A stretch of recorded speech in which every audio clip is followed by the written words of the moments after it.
जय हिंद दोस्तों, practical astrology में आपका स्वागत है। मैं हूं अविनाश और आज इस वीडियो हम बात करेंगे यदि आपकी कुंडली में सूर्य देव बली हैं, बलवान हैं, तो आपको क्या क्या नैसर्गिक फल देते हैं। तो सबसे पहले आपको ये बताना कि कुंडली में कोई ग्रह सबसे ज़्यादा बलवान कब होता है, निर्बली कब होता है, जिसको बली बोलते हैं और निर्बली बोलते हैं। वास्तव में क्या है कि ज्योतिष विद्या ग्रहों के बल का ही पूरा खेल है। यदि किसी जातक की कुंडली में यदि ग्रह बलवान हो जाते हैं, जातक की कुंडली अच्छी हो जाती है, और यदि किसी जातक की कुंडली में यदि ग्रह निर्बल होते, कमजोर होते हैं, तो वो ही उन कारकों की हानि होती है और वो कुंडली का आपकी कमजोर मानी जाती है। क्योंकि सूर्यदेव सूर्य ग्रहों में राजा हैं, सबसे प्रमुख ग्रह हैं, आत्मा कारक ग्रह हैं, इसीलिए सूर्य का सबसे ज़्यादा महत्व होता है कुंडली में। तो यदि आपकी कुंडली में सूर्य बलवान है तो आपको क्या क्या मुख्य आपको लाभ देंगे कुंडली में, तो वो यहाँ पे आपको बताएंगे। जहाँ पे मैंने सूर्य के जो प्रमुख कारक तत्व होते हैं, जैसे प्रत्येक ग्रह के कुछ कारक होते हैं जिन पे उस ग्रह का अधिकार होता है, उसी प्रकार से प्रत्येक भाव की, जो कुंडली में 12 भाव होते हैं, उनमें प्रत्येक भाव के अपने अपने कारक होते हैं और उसी प्रकार से राशियों के अपने कारक होते हैं। यहाँ पे मैंने ग्रहों के सूर्य देव के कुछ कारक यहाँ लिखे गए हैं और संबंधित भाव में लिखे गए हैं। जिस भाव का जो कारक है उस भाव में ही लिखा है। तो सबसे पहले आपको बता दें सूर्यदेव बली कैसे होंगे। सूर्यदेव क्या, कोई भी ग्रह आपकी कुंडली में कब बली माने जाते हैं।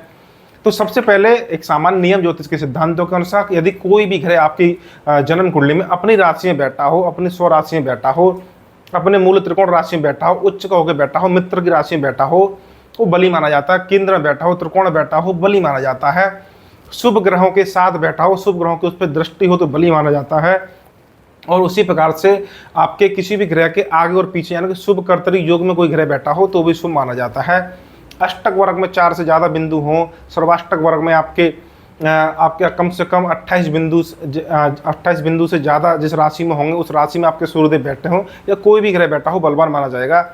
उसी प्रकार से आपके नवांश में, सप्तमांश में, दशमांश में जो वर्ग कुंडलियाँ होती हैं, महत्वपूर्ण वर्ग कुंडलियाँ होती हैं, इनमें आपका कोई ग्रह यदि आपके मित्र राशि में या स्व राशि में उच्च होकर बैठा है, शुभ ग्रहों के साथ बैठा है, तो वो ग्रह बली माना जाता है।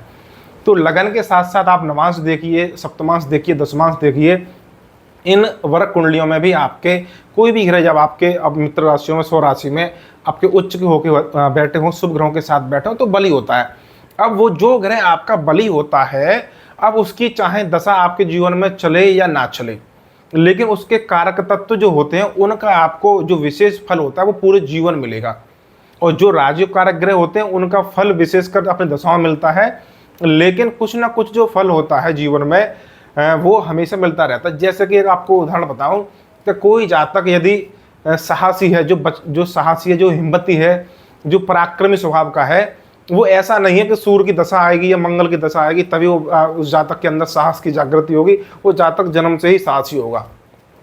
उसी प्रकार से जो जातक चरित्रवान होता है, तो वो ऐसा नहीं है कि 50 साल की उम्र पार करने के बाद वो चरित्रवान बन गए। वो बचपन से जब जवानी शुरू हुई तभी से वो चरित्रवान होते हैं।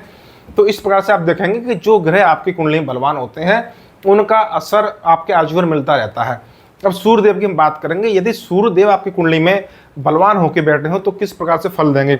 सबसे पहले आपको बता दें, जैसे मैंने पहला भाव लिखा हुआ है, तो सूर्य आपके लगन के कारक ग्रह होते हैं। अब लगन क्या होती है? लगन, जैसे एक तो लगन होती है आपको, जो पहला भाव होता है जन्म कुंडली के 12 भाव में जो पहला भाव होता है उसको लगन बोलते हैं। उसी प्रकार से जो चंद्र ग्रह हैं उसको चंद्र ग्रह के साथ साथ वो लगन का भी काम करते हैं। और उसी प्रकार से आपके जो सूर्य ग्रह हैं, सूर्य जो ग्रहों में राजा हैं, वो भी लगन की तरह काम करते हैं। अब लगन क्या होती है? लगन होती है हमारा शरीर, हमारी आजीविका, हमारा पद, हमारी आयु, हमारा सम्मान, हमारी प्रसिद्धि। इन सब का जो प्रमुख कारक हैं, इन सब का जो अधिकार है वो लगन में ही समाहित होता है। इसलिए ये माना जाता है कि लगन कुंडली के साथ साथ आपका चंद्रमा और आपके सूर्य भी बली होने चाहिए, जिसको आपके तीन लगन देखने का जो आपको नियम बताया गया है। तो सबसे पहले आप देखेंगे कि बलवान सूर्य आपको दृढ़ इच्छा शक्ति देता है, यानी कि विल पावर। जिस जातक की कुंडली में आपके सूर्यदेव बलवान होकर बैठे हों तो वो जातक आपकी, उसकी इच्छा शक्ति बहुत मजबूत होती है। जो वो आपका सोच लेता है, ठान लेता है, करने की ठान लेता है, वो करके मानता है, क्योंकि उसका जो अंतरात्मा होती है वो बलवान होती है। एक शरीर होता है, शरीर से ऊपर मन होता है, मन से ऊपर आत्मा होती है, और जो आत्मा ने ठान लिया वो होके रहता है। तो विल पावर जातक की बहुत मजबूत होती है। और ग्रह कैसे बलवान होता है वो मैंने आपको पहले बता दिया। और वो ग्रह चाहे सूर्य, ये नहीं कि पहले भाव में बैठा हो, सूर्यदेव किसी 12 भाव में से किसी भी भाव में बैठ सकते हैं और ये गुण आपको दे सकते हैं। पहला, आपकी विल पावर बहुत मजबूत होगी। दूसरा, आपका चरित्र बहुत ही उच्च होगा, यानी उच्च चरित्र का जो प्रमुख ग्रह है वो आपके सूर्यदेव है। जैसे कि आप जानते हैं कि शुक्र ग्रह आपके चरित्र को कंट्रोल करने वाले ग्रह होते हैं और उसी प्रकार से मंगल चरित्रहीनता देने में प्रमुख भूमिका निभाते हैं, राहु भी प्रमुख भूमिका निभाते हैं।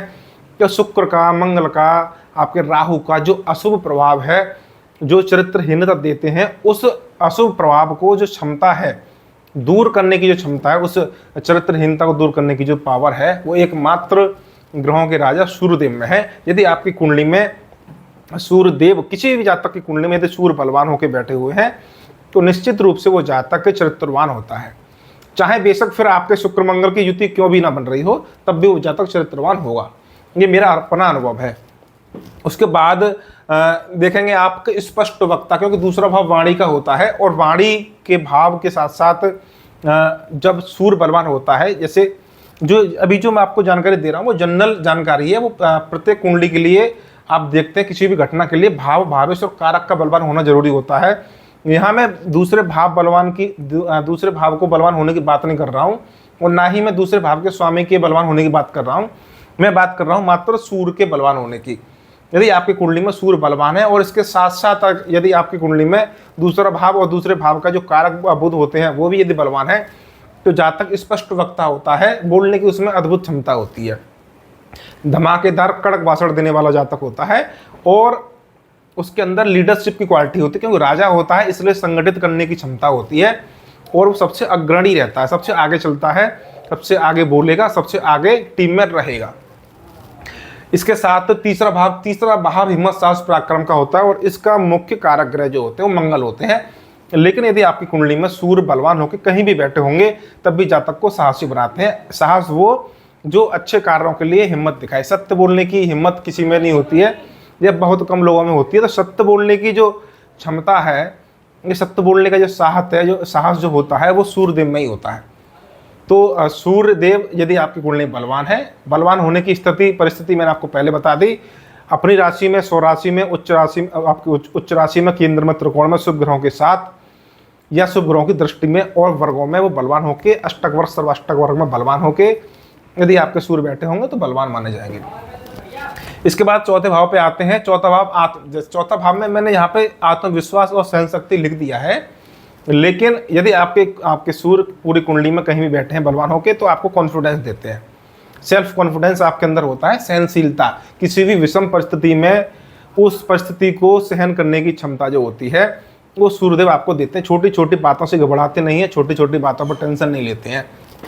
तो ये सूर्यदेव के आपके प्रमुख जो शुभ फल हैं वो आपको मिलेंगे यदि आपकी कुंडली में सूर्य आपके बलवान कहीं भी बैठे होंगे। फिर से रिपीट कर रहा हूँ बार बार कि चाहे वो कहीं भी बैठे हों, लेकिन ये ना कुछ इसमें से गुण आपको देखने को मिलेंगे। इसके बाद आती प्रतिष्ठा। प्रतिष्ठा मतलब समाज में आपका एक मान सम्मानजनक स्थिति, एक अच्छे व्यक्ति की पहचान प्रतिष्ठा से होती है। तो पंचम भाव प्रतिष्ठा का भाव होता है और ये प्रतिष्ठा का जो प्रमुख कारक ग्रह आपके सूर्य होते हैं, जो आपको एक पहचान बनाते हैं कि वो फलाना जातक या उक्त व्यक्ति बहुत ही अच्छे स्वभाव का है और अच्छे चरित्र का है, अच्छा व्यक्ति है, जो जिसको हम प्रतिष्ठा बोलेंगे।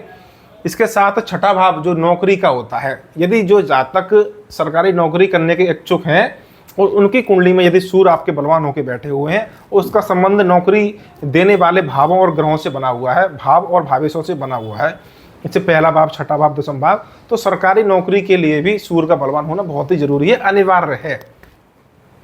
जातक की सरकारी नौकरी तभी लगेगी जब नौकरी बनाने वाले आपके ग्रहों में या नौकरी बनाने वाले योगों में आपके सूर्य की या चंद्रमा का संबंध बन रहा होगा। सूर्य इसके साथ साथ एक प्रमुख और योग देते हैं, जैसे मैंने आपको बताया लगन का कारक ग्रह है, लगन की तरह काम करते हैं सूर्यदेव। तो लगन आपके शरीर को नियंत्रित करता है और शरीर, जब आपका शरीर बलवान यानी कि आपकी कुंडली में जब सूर्य बलवान होगा तो आपका शरीर स्वस्थ होगा, यानी कि सूर्यदेव जो हैं वो आरोग्यता के कारक ग्रह हैं। आपको स्वस्थ रखने की जो सबसे ज़्यादा क्षमता है वो आपके सूर्यदेव में है। तो यदि आपकी कुंडली में सूर्य बलवान है तो आपका स्वास्थ्य अच्छा रहेगा। हो सकता है कि आपकी कुंडली में चंद्रमा के कमजोर होने के कारण या लगन में पापी अशुभ ग्रह होने के कारण आपका स्वास्थ्य बार बार खराब होता है, लेकिन यदि आपकी कुंडली में सूर्य बलवान होकर बैठे हुए हैं तब आपको जो है उस बीमारी से लड़ने की क्षमता आपको मिलेगी, जल्दी आप स्वस्थ हो जाएंगे। यदि आपकी कुंडली में सूर्य बलवान है तो आप निश्चित रूप से एक स्वस्थ जीवन व्यतीत करेंगे। इसके बाद साझेदारी पार्टनरशिप में मैंने लिखा है, इसका सूर्यदेव यदि आपकी कुंडली बलवान होंगे तो हो सकता है कि आपकी साझेदारी जो है सरकार या सरकारी कॉन्ट्रैक्टर से हो सकती है, या आपको जो ठेका वगैरह आप लेते हैं और जो व्यापार आप करते हैं वो सरकारी ठेका या सरकार से जुड़े हुए व्यापार जो होते हैं उसमें भूमिका होती है।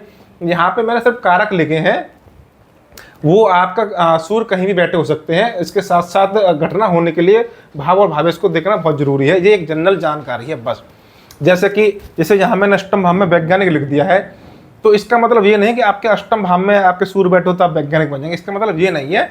इसका अर्थ ये है कि अष्टम भाव जो होता है वो आपके गहन शोध और अनुसंधान का होता है, रिसर्च करने का भाव जो होता है वो आपका अष्टम भाव होता है। और आपके वैज्ञानिक जैसे उच्च पद और उच्च प्रतिष्ठा के जो आपके जो काम हैं, सामाजिक कार्य हैं, देश हित में जो कार्य हैं, उसके लिए सूर्य का बलवान होना बहुत जरूरी है। इसलिए यहाँ पे अष्टम भाव में मैंने वैज्ञानिक लिखा है, क्योंकि वैज्ञानिक बनने के लिए अष्टम भाव की भूमिका होती है और सूर्य का बलवान होना अनिवार्य होता है। इसी प्रकार से नवम स्थान में मैंने पिता का सुख लिखा है, या पिता का जो सम्मान है या पिता की आर्थिक स्थिति वो लिखी है, क्योंकि नवम भाव पिता का भाव होता है। तो यदि आपकी कुंडली में सूर्य बलवान होकर बैठे हुए हैं तो इसका एक ये बेनिफिट भी है कि आपका अच्छे परिवार में आपका जन्म होगा और आपके पिताजी की एक आर्थिक स्थिति बहुत अच्छी होगी, आपके पिताजी की जो सामाजिक स्थिति होगी वो भी बहुत अच्छी होगी, आपके पिताजी एक प्रतिष्ठित व्यक्ति आपके होंगे। बलवान सूर्य होने का ये फायदा। और यदि आपका सूर्य किसी जातक का सूर्य यदि कमजोर होता है कुंडली में, तो एक संभावना होती है कि जातक जो है एक जातक के पिता जो है एक आर्थिक स्थिति से कमजोर आर्थिक स्थिति से गुजर रहे होंगे और उनकी सामाजिक स्थिति खराब हो सकती है।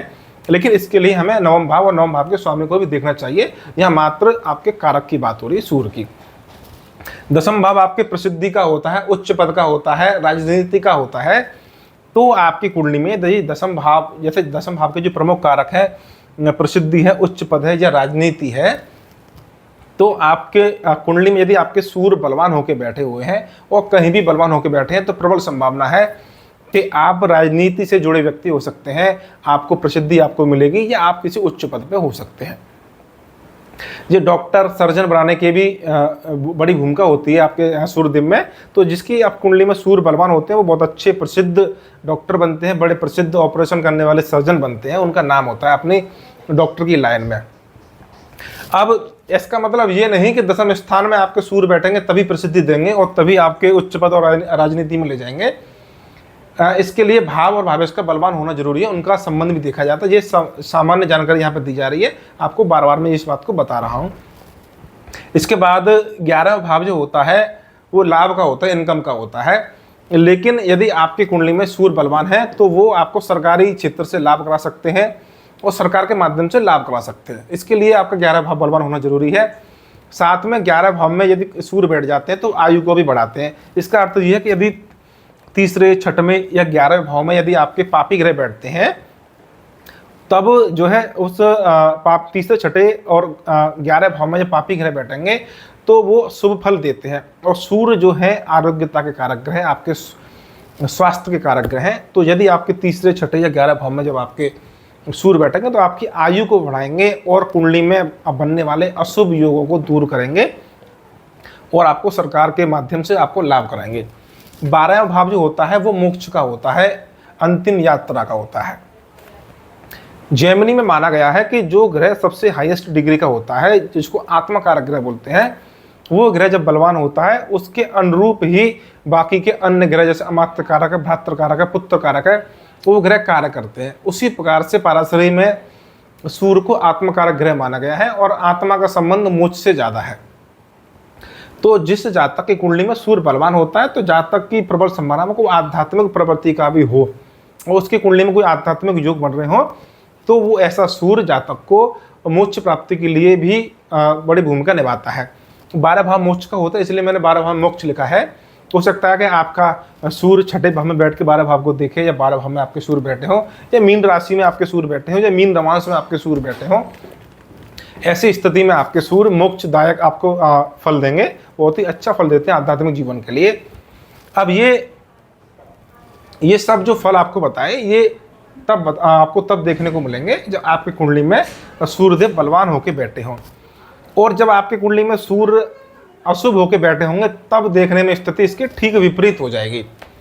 ठीक विपरीत का मतलब ये कि जब आपकी कुंडली में सूर्य शत्रु राशि में बैठे होंगे या नीच राशि के बैठे होंगे या अष्टम में बैठे हैं या 12 भाव में बैठे हैं, शत्रु ग्रहों के साथ बैठे हैं, मंगल शनि से पीड़ित होकर बैठे हैं, नवांश में आपके यही स्थिति बन रही है, शत्रु राशि में बैठे हैं, नीच के होकर बैठे हैं, पापी ग्रहों के साथ उनके पापी ग्रहों के प्रभाव में बैठे हैं, यानी कि अष्टक वर्ग में भी उसके बिंदु कम है, सर्वाष्टक वर्ग में भी आपके बिंदु कम है, अंशों में भी सूर्य आपके कमजोर चल रहे हैं, 28, 29, 0, 1, 2 डिग्री के आपके सूर्य होकर बैठे हुए हैं, तब वो सूर्य आपके कमजोर हो जाएंगे। ऐसा कमजोर सूर्य आपकी दृढ़ इच्छा शक्ति को कमजोर करेगा, आपके चरित्र को कमजोर कर देगा, बोलने की क्षमता आपकी कम हो जाएगी, हिम्मत साहस पराक्रम कम हो सकता है ना, डॉक्टर की लाइन में जो है परेशानी खड़ी कर देगा। या सबसे प्रमुख क्या है, क्योंकि लगन की तरह सूर्य काम करता है, तो लगन होती है आपकी आजीविका, आपका शरीर, आपका पद, आपका मान सम्मान, उन सब में कमी करता है, आपके धन दौलत में कमी करता है। तो नीच का जब आपके सूर्य हो जाते हैं या आपके सूर्यदेव कुंडली में आपके कमजोर हो जाते हैं, निर्बली हो जाते हैं, तो ये माना जाता है कि वो कुंडली में बनने वाले अन्य राज्यों को भी कम कर देते हैं या उनको भंग कर देते हैं। तो निर्बली सूर्य जो होता है वो कुंडली में बनने वाले अन्य दूसरे राज्यों को भंग कर देता है। तो हो सकता है कि आपकी कुंडली में कोई केंद्र त्रिकोण के राज्यों अच्छे अच्छे बन रहे हों, लेकिन आपकी कुंडली में यदि सूर्यदेव कमजोर होकर बैठे हैं, नीच के होकर बैठे हैं या पापी ग्रहों के साथ बैठे हैं या शत्रु राशि में बैठे हुए हैं, अष्टक वर्ग में बिंदु कम मिल रहे हैं, तो फिर ऐसी स्थिति में आपको जीवन में संघर्ष करना पड़ेगा, आर्थिक स्थिति आपकी खराब हो जाएगी, आंखों में आपकी समस्या हो जाएगी, बीमारियों में आप देखेंगे तो सूर्यदेव हृदय के कारक ग्रह होते हैं, तो दिल की बीमारी आपको लगा देते हैं, हड्डी के कारक ग्रह होते हैं, शनि से पीड़ित होने पर हड्डी का टूटना इत्यादि रोक देते हैं, पाचन तंत्र के कारक ग्रह होते हैं, पाचन तंत्र को खराब करते हैं। इस प्रकार से आप देखेंगे तो बलि सूर्य के भी तमाम मैंने आपको फायदे यहाँ बता दिए कि जातक को वो आपके सूर्य बलवान है तो देखने को मिलेंगे, जरूर मिलेंगे, और यदि आपके सूर्य कमजोर हैं तो उसके नुकसान, उसके अशुभ फल भी आपको देखने को मिलेंगे। तो उम्मीद है कि